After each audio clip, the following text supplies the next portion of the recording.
All right, let's look at this next project. As usual, first thing, well, actually, I'm gonna do one other thing real quick. I'm gonna jump in here in the README and see what that looks like.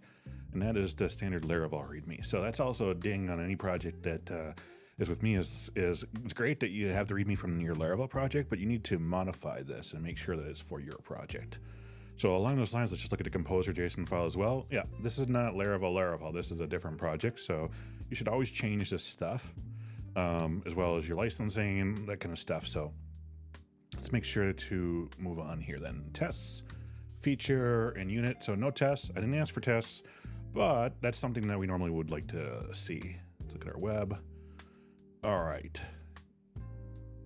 We have this in a test. Let's see if we have our reviews called test. So there's nothing. So they've left in, so there's a welcome. So this is probably the standard Laravel welcome. But it left in this test here, and then these auth routes. And then here we have our home route, which is our index. And we have index, store, edit, update, and destroy. So basically our resourceful route, but done by hand and done with IDs and probably not with the dog itself. So let's just take a look at this home controller here real quick. This is just view the home, some sort of layout, just says home. I'm sure I could pull this up and take a look at it, but that's not the point.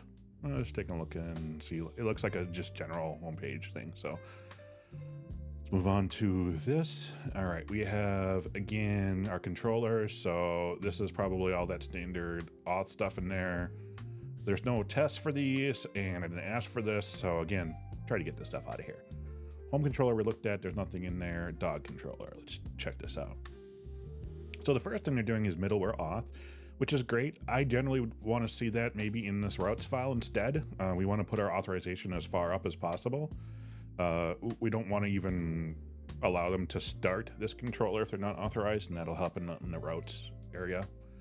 But index, all right, fetch all the dogs for the authenticated users. Dogs query where user ID auth get. Okay, so this is saying use that dog model, build a query. So we already have users belongs to, and we have in the users, do they have dogs? Dogs, yeah. So this is the hard way of doing this. Creating a dog, creating a query, filtering on the author and getting the user. What they probably should do, again, is something like auth dogs, or it was auth user dogs get, or paginate, or whatever. That'd be the very first thing you could do. Another way to do this that might make it easier or clearer is, let's just say we have our request coming into our index here. So we're going to do request, and then we're going to say our user is request user, and then our dogs is user dogs get, or paginate, or whatever, and that's what we would pass in there. So get our current user from the request, get our dogs, and move them in there. Again, I don't like to see this compact stuff, etc. Validation, good. Validation is in here. The years between 2000 and 2030, good validation. Probably could do like the last one with the max of the current year, but yeah, this is good. I'm glad that they did that. We want to, again, usually put those in form requests and then get the validated data. So this person is doing validated data. I like this a lot. This is really good. This record, again, maybe we would do something like user dogs, and then put this information in here as instead. But yeah, basically redirect back and they're good to go. Let's see our update, our ID. So again, we want to do route model binding. So this would be something like dog, and that would work better. Update the dog, and we're good to go. So if we look at our dog, all the items are fillable, including user ID. Again, I don't really like that because in this case, it's okay because it's only this validated data. But if that's fillable, that's one additional step that they could change the user ID.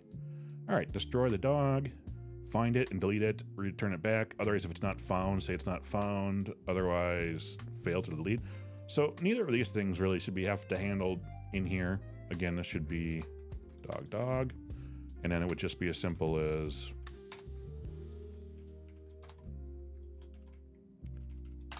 something like that. But obviously there's some more complicated stuff in here. So let's take a look. Is there anything else we want to take a look? I think that this is probably good enough for this project. Again, there's no policies, there's nothing, no authorization, so that's definitely a concern.